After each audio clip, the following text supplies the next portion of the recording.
c'est le temps d'aller voir si Monsieur Stéphane Smith, porte-parole corporatif à Urgence Santé, est avec nous en ligne. Monsieur Stéphane Smith, comment ça va? Ça va très bien. Et vous, comment ça va? Moi, ça va toujours bien, même quand ça va mal. Ah, j'aime ça entendre ça. Ah, ben, je vous assure. Et surtout lorsqu'on me dit que les gens d'urgence santé peuvent souffler un petit peu à cause du redout, parce qu'on s'attendait à pire. Dites-nous comment vous appréciez ce petit moment de répit. En fait, sont rares les moments de répit. J'aime ce que vous dites. C'est de la musique à mes oreilles. Des fois, ça fait du bien. Vous savez, la dernière journée, si on regarde la journée d'hier, on a eu plus de 1200 appels seulement pour Montréal et Laval. C'est énorme. Et sur les 1200 appels, on a eu plus de 172 personnes qui ont fait des chutes. Ça peut être des chutes à l'extérieur ou à l'intérieur. Vous le savez, quand c'est glissant, on a un climat qui est des fois pas toujours facile ici au Québec. Donc, des fois, c'est le fun l'été, mais à ce temps-ci, c'est plus difficile. C'est difficile aussi pour, vous savez, pour les paramédics qui doivent, arriver sur les lieux, souvent déneiger, tenter de déglacer l'entrée pour être capable par la suite d'évacuer le patient. Donc, c'est des journées qui sont extrêmement difficiles. Et donc, on fait une distinction dans des cas d'urgence, c'est-à-dire en cas de vie ou de mort, et des cas d'urgence, oui, c'est quand même des cas d'urgence lorsqu'il y a une chute, mais il n'y a pas péril en la demeure, pas vrai? Oui, par contre, des fois, il peut y avoir d'autres problèmes qui vont s'additionner et là, c'est là qu'est l'enjeu. On prend un exemple là, bien simple, une personne âgée qui fait une chute à l'extérieur, qui a déjà des problèmes de santé sous-jacents, par la suite fait une chute, qui fait froid, la température du corps descend, donc la personne tombe en hypothermie, on se retrouve avec des problèmes encore plus sérieux. Des fois, les gens ne peuvent pas se déplacer parce qu'il y a une fracture, parce qu'il y a une situation X. Donc, oui, il y a toujours une différence entre l'appel où ce que la personne est en arrêt cardio-respiratoire, par exemple, versus la personne qui a mal à un bras. Mais quand même, quand c'est à l'extérieur, on ne peut pas non plus dire aux patients, à moins qu'ils soient capables de se déplacer par eux-mêmes. Mm. Sinon, l'idéal, c'est qu'on se rende sur place, qu'on puisse évaluer puis transporter par la suite. Donc, je comprends bien, parmi les gens d'urgence santé, vous avez des gens qui font diligence pour permettre d'évacuer, c'est-à-dire compris aller casser de la glace sur le trottoir pour pouvoir accéder et aller chercher le patient, c'est ça? Oui, tout à fait. Ce qui est difficile parfois, c'est que les gens qui vont nous appeler au 911, c'est des gens qui sont malades. Donc, souvent, ils ont de la difficulté pour aller déneiger à l'extérieur, ce qui est tout à fait normal. C'est pour ça qu'on demande des fois s'il y a de la famille ou des amis qui peuvent nous aider là-dedans. C'est sûr que ça va aider. Parce que vous savez, les secondes comptent. Donc, quand on arrive à un endroit, il faut commencer à casser de la glace, étendre du sel pour être capable d'avoir accès au patient par la suite, stabiliser le patient, le placer sur civière et le transporter à l'extérieur pour être capable de le faire de façon sécuritaire pour pas que les paramédics se blessent. Ah. Donc, c'est sûr que les hivers, là, c'est tout le temps pas mal difficile, je vous dirais.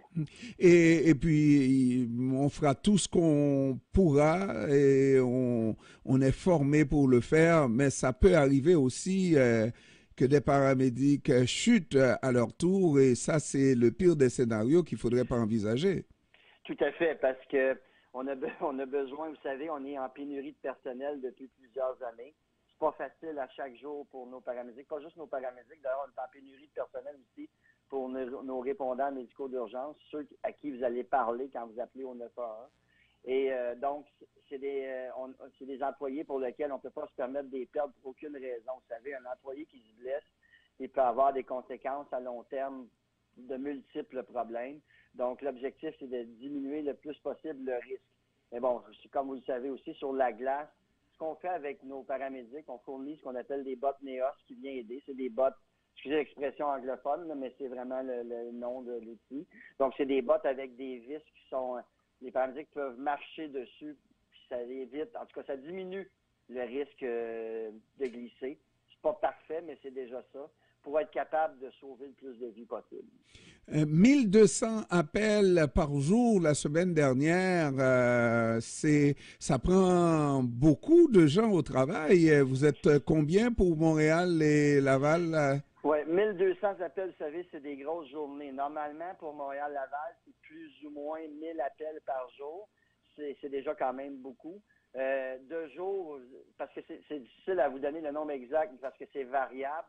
Mais exemple, là, en ce moment, il y a plus ou moins, je vous dirais, 100, 105 ambulances qui circulent pour Montréal-Laval, plus les services, évidemment, de premiers répondants, qui sont le service d'incendie de Montréal.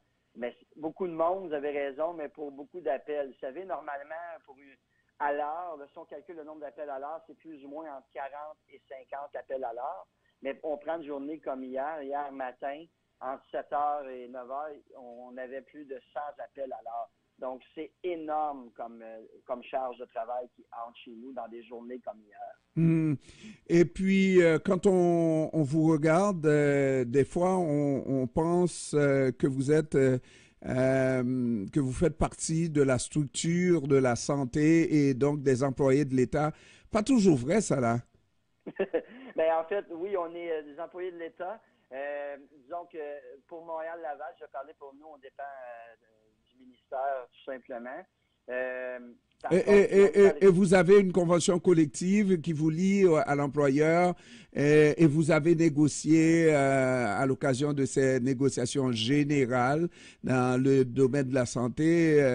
Mais on négocie pas en même temps que chez nous. Okay. Vous avez raison, il y a plusieurs conventions collectives. Il y en a 3 parce qu'il y a 3 syndicats différents. Mm-hmm. Mais puis présentement, justement, on va probablement tomber en négociation au cours des prochains mois. Donc, ça, c'est des moments qu'on espère qu'ils se règlent rapidement, les gens puissent avoir une convention et puis qu'on puisse continuer à travailler et faire progresser notre profession. Et puis, j'imagine on fait presque tout comme premier répondant. Bon, ça dépend de la formation, mais moi, ma phobie serait dans une situation d'urgence de conduire justement et d'aller à vive allure et de manière sécuritaire parce que c'est l'autre chose qu'il faut éviter, un accident. Tout à fait. Il ne faut pas se rendre sur les lieux en ayant un accident. Parce que, premièrement, on risque de se blesser et d'en blesser d'autres. Il y a moyen, par contre, les paramédics sont formés avec des formations, justement, au niveau de la sécurité routière, donc de la conduite ambulance, conduire un véhicule, un camion. Donc, en urgence, dans le trafic, dans des situations de stress. Parce que vous savez, si on reçoit un appel, dans chaque ambulance, il y a un ordinateur. Et quand l'appel entre sur l'ordinateur, il y a des stress qui vont augmenter, tout dépendant de ce qu'il va avoir. Ce qu'on remarque chez les paramédics, quand c'est un appel, exemple, pour un enfant qui est en détresse respiratoire, qui serait un arrêt cardiaque, il faut tout faire pour contrôler nos émotions, pour être capable de se rendre sur les lieux de façon sécuritaire.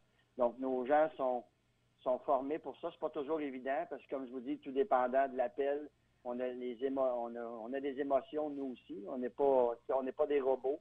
Donc, il faut vraiment être capable de se concentrer pour faire le travail comme il se doit. Et puis, dernière question, le travail n'est pas de tout repos, mais quelquefois, pas vous qui voulez perdre du temps, mais c'est les règles. Lorsque vous arrivez à l'urgence, il y a des procédures quelquefois très longues à remplir avant de retourner sur le champ du combat. Oui, c'est pas toujours facile. Vous savez, les hôpitaux sont surchargés. Nous, on est surchargés. Il y a énormément de patients. On arrive à l'hôpital, l'infirmière peut avoir 2, 3, 4, 5, 10 triages à faire de patients en même temps ou un après l'autre, évidemment. Donc, c'est pas évident pour personne. Fait qu'effectivement, chacun fait son possible dans le milieu, mais vous le savez, vous avez sûrement été dans une urgence dans votre vie.